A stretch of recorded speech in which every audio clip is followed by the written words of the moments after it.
Today we will take a closer look on the European Union and the action they took so far, or allegedly took so far, in the esport industry. With us today is Nepomuk, who is not only a genius trainee at SKW, but also a researcher in the Esport Research Network. And we will take this opportunity to ask him a few questions on the latest esport buzz in the European Union. Now, Nepomuk, I think the European Parliament took action last year, and we already had some buzz in the media this year. Can you give us a short introduction what it is all about, please? Yeah, sure. First of all, hi everyone. Great that so many of you are here. The European Union, or more specifically the European Parliament, has finally started to take a look at gaming and esports, especially in terms of esports, because that's why we're here. The Parliament primarily tries to figure out where the risks and where the opportunities lie in terms of esports, and how esports can be utilized, for instance, in the context of establishing a European identity. At the same time, it is also not only about utilizing esports, it's also about promoting an industry with a big impact in cultural terms, or going forward, possibly also in economic terms. So with regards to esports, the current process, the starting point of the current process, was a resolution in November last year, so about half a year ago, entitled EU Sports Policy, Assessment and Possible Way Forward. So as the name suggests, the resolution was actually about traditional sports. But under the section regarding the transition to a more sustainable and a more innovative future, you can also find one statement on esports, which reads that the Parliament calls for all EU institutions to launch a debate regarding the future and the opportunities of esports, and to collect data in order to assess the sector and present a study. So that's kind of the official starting point for the process. And the Parliament's current goal is to create and pass a resolution on esports. Just to get this out of the way for the audience, can you briefly give us a summary what a resolution in the EU actually means or entails? Yeah, so as I already said, the Parliament's trying to have a Parliament resolution, and the resolution is not binding law. It's sometimes it doesn't even really result in further action or anything, but typically a resolution is an initiator for further investigations, for example, as to whether further steps are needed, or whether their regulation or funding is necessary or even possible. So often the resolutions are the starting point, for example, for drafting regulation.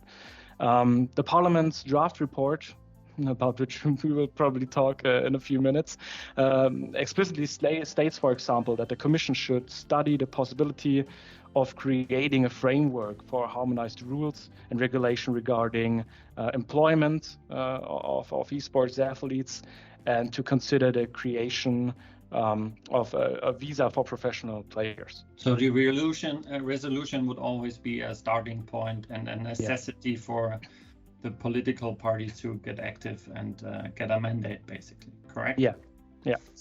Okay. If I understood you correctly, there was this resolution for traditional sports end of last year, with also included esports, and kicked the whole process off. Now there's half a year gone, and we already had some buzz in the media, as mentioned. What happened in regards to esports in the last half year? Yeah, I mean, I can give you a brief summary of what has happened so far. As I already said, the starting point was the resolution you already talked about. And after that, the CULT committee of the European Parliament, the Committee on Culture and Education, commissioned a study and a policy recommendation on esports. And they also did that for video games as a whole. So there's a gaming study and an esports study, but the focus, of course, in the ELLG lies on the esports part. And the study was conducted by Dr. Tobias Scholz, who is the chairman of the Esports Research Network, and myself. So the study, the drafting process was the second step. And the next step was the preparation of a draft report on esports and video games by Laurence Farage and her amazing team. Shout out to Hugo Salek, who's part of her team. They do an excellent job. And the report was based on the study on esports and on the study on video games. And while drafting the report, there has been a lot of different meetings, including an expert hearing in the Parliament in March, and an EU stakeholder meeting at the start of April 6, if I remember correctly. And yeah, now we have, since end of April, the draft report from Ms. Farage. And the report contains a 90-point motion for the European Parliament resolution and an explanatory statement why the motion is needed. So after that, the fourth step, if I counted correctly, was that the report was presented and discussed in the CULT committee, so in the European Parliament, in May 17th. And until the end of May, the political groups had the opportunity to table and suggest amendments. And although the draft report was met with, I would say, broad approval in the committee meeting, there were actually a total of 229 requests for amendments, which is not uncommon, but it's also not little. But yeah, that said, a lot of the amendments deal mostly with the video game part of the report, not as explicitly with the esports part of it. So this is where we are right now. Okay. So before jumping to the status quo now and recommendations, or where we actually are, if I understood you correctly, your study was the basis for the draft report and the ongoing right now and the community's meetings. Could you, to give us the same base, briefly summarize what you actually, how your study was composed of, which topics were you investigating? And so. Yeah, of course. I mean, the study, as everything, as also the draft report, is online, so I urge everyone who's interested to take a look. But the analysis describes within the given character limit, which we exceeded horribly, the status of esports. It's like a summary to help the members of parliament to gain a better understanding of at least the basics of the industry, because everyone who works in esports or with esports knows that it's super diverse. There's a high heterogeneity, and we tackle the issues of the definition, what is esports, what types of ecosystems are there, why there's a lack of industry standards, and why there will probably remain a lack of industry standards because of the publishers' different philosophies, the high degree of heterogeneity I already mentioned, and of course the unique features in comparison to traditional sports, mostly everything publisher related, also the differing roles of federations, for example, and the unique features in comparison to non-competitive games. So this was part one. Part two was like a broad description of opportunities arising from esports. Esports is competition, esports is entertainment, everyone knows that, but it's also culture, and esports can also play a role in education to tackle the skilled workforce shortage we have in Europe, and of course diversity and inclusion, because in most of the esports titles it doesn't make a difference whether you're disabled or there are no difference between male and female. And the most interesting part from all the talks and conversations we had for the EU is how can the EU utilize esports in order to create a European identity. And yeah, the third part, of course, is because where there are chances, there are also challenges. Are the challenges, the risks posed by esports. This part was mainly about the legal position of power held by the publisher, which is not unlimited. So when we talk about competition law, for example, or maybe publishers, they just cannot do whatever they want because they need players in their ecosystem. But of course, the legal position of power is really, really strong. But also topics like such as toxic behavior, the lack of regulation, especially compared to traditional sports, because in traditional sports there are many legal privileges in many ways. That's basically what the analysis was all about. And secondly, there was a recommendation, a policy recommendation given by us, where we urged the European Union to create a suitable and functioning strategy. Because in a lot of countries, especially in Germany, we have esports-specific regulation, but it's not really good. Let me phrase it that way, because before I give my honest opinion, and you just need a shared understanding, a definition of what esport is. You need a functioning strategy for esports. Esports, of course, is constantly and rapidly evolving, which makes it super necessary to address it as soon as possible. We urge them to create a working group regarding a holistic esports strategy, but we will see. Also, we need research, interdisciplinary research, and esports-specific regulation. So this is mostly, in my opinion, the most important parts of the study and the esports policy recommendation. So you basically gave the full rundown, a scientific rundown of the esport industry with some recommendations of your own, and the rapporteur and her team took this study, or based on the study, they created a much condensed version, the draft report, which is presented to the committee, correct? Yeah, so most of the points they really took from our study, which is great. But of course, the study cannot delve into much more detail. If I remember correctly, the first line was like they want to have between 10 and 30 pages, which is of course impossible to say anything in that amount of pages. So yeah, but I'm super happy about the many parts they took from our study. Let's talk about the contents of the draft then. Yeah. What did they? I know it's about video games and esports. Let's stick to esports. Yeah. Or briefly go into video games and focus on esports. What was the main content of the draft the rapporteur took from his study then? So there are a lot of highlights. Again, I urge everyone to read the document. It's not that big, seven pages if I remember correctly. I could be wrong. The first and most important thing for everyone in the space is that it's obvious that there's now an understanding of what esports is and of what esports can be able to accomplish. And this is it's a very important step in my opinion, because everyone who work with governments, ministries or politicians as a whole knows that this is a really, really great first important step. And Laurence Varage and her team did a great job concerning this. So there, as I already mentioned, there are a lot of highlights, like the esports ecosystem still lacks harmonized data. In my opinion, this has been the biggest backlash, quote unquote, from the community, that the data we have used, which are from Nielsen, from YouGov, so great institutions, that they are not harmonized.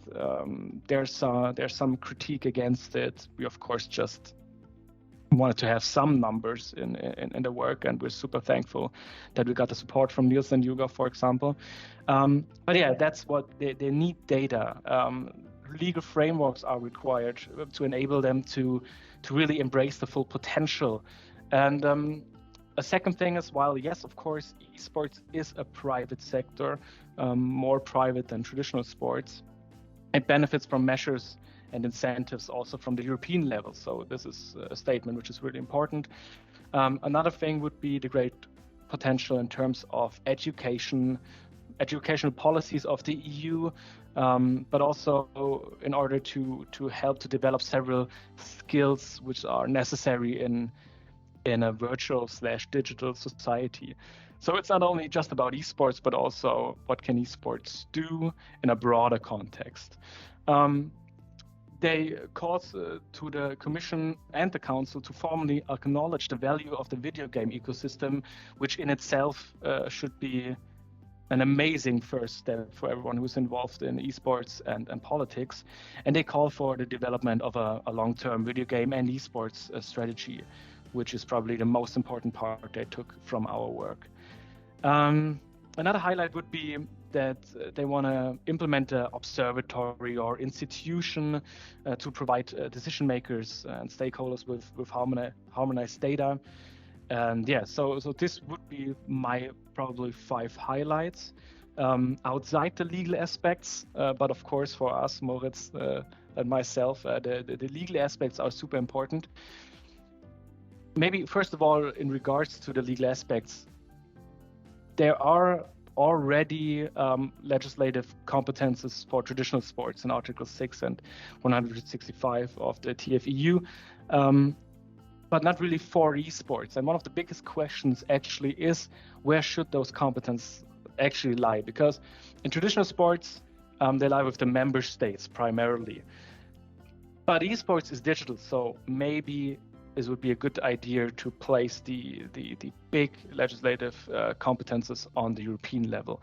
And it's not like there aren't any things happening on the European level, like the Audiovisual Media Service Directive or the Digital Service Act, Digital Markets Act. So there are a lot of acts already. So the European Union tends to actually work with digital topics. So yeah, but apart from that, there are like 2 separate, there are 2 things really important. The first thing is that they want to separate traditional sports and esports, which in my opinion is a great idea. Just talking about regulation, of course, the stakeholders can work together. The Olympic Virtual Series would be an example, or there are many examples out there. But esports and sports are not 100% comparable. They're alike, but not the same. So it's really important for esports to have their own regulation. And the European Parliament even called for the Commission to develop, in partnership with publishers, clubs, and tournament organizers, a charter to promote European values in esport competitions, which could be super influential and important for compliance framework in the future. And another thing is, of course, esports still lacks a definition, so we really have to come to terms on that topic. And there are even 2 examples in the draft report that mention regulation specifically. First of all, harmonized rules when we talk about labor law and employment law, and secondly, when we talk about visa. Just a small rundown. The last ones are probably, for me at least, the most important ones. So if I understood you correctly, there is a chance for harmonized rules on how to employ esport players in the EU, for example, as you just said, or if there is a common visa in EU for esport athletes, or even the compliance framework on the basically this. So, yeah, I mean, the German employment labor law, for example, are probably 80% European regulation. So I would say like 70 to 80%. So a lot of things are harmonized. So employment law would be one great fit in order for the EU to really work on esports regulation. I see. Very, very interesting. And coming back to the timeline, seeing these goals, what's next? What's next to make it happen, basically? What's next? So right now in the process, I already mentioned the political groups had till end of May in order to table amendments. And I already told you that there are like 229 amendments. And they're right now in the process of processing those. And I just talked to someone from the EU, and they're right now in the process of drafting the compromises, which should be ready in a few days. And then the negotiations will start regarding those compromises. There will be a meeting next Monday and another one on July 6th. So they're onto it with full force in order to get all those compromises implemented. And should those issues not be resolved by the end of July, there will be another meeting scheduled on the members of parliament level. Then we kind of have to go back again, talk about it in more depth, and then kind of restart the process again. Such a meeting would be placed around September, probably, so after the summer break. So hopefully they'll get the compromises done before that, and if not, then they will meet again in September. And the last steps would be hopefully in autumn to have a vote in the cult committee, and then a vote in the actual parliament in order to pass a resolution. Well, hopefully that. But 229 amendments sounds a lot. Maybe to wrap this up, can you give us typical examples? I can imagine as it's typical, but maybe you can give us the most important examples of amendments requested. Yeah, so if I'm being honest, I've read the 229 amendments, and half of them aren't really... You can just cross them from the list. It's just either it's already mentioned or it's just small parts. But there are some bigger ones. Yeah, some bigger ones. And as you already said, there's nothing in that would surprise you. For example, the Conservatives, they want to have a passage in there regarding that the values of traditional sports do not correspond with the values of some games like first-person shooters, for example. Or they don't want to have sports called traditional sports. Sports is sports and esports is something else. Or they call on the commission in order to develop those charters, but they also want to have sports governing bodies in the process, which is the funny part, right? Esports is not sports, but whatever happens in esports, we need to have the sports governing bodies involved in the process. So this is more the conservative stance. The left, on the other hand, they're like more pushing the envelope.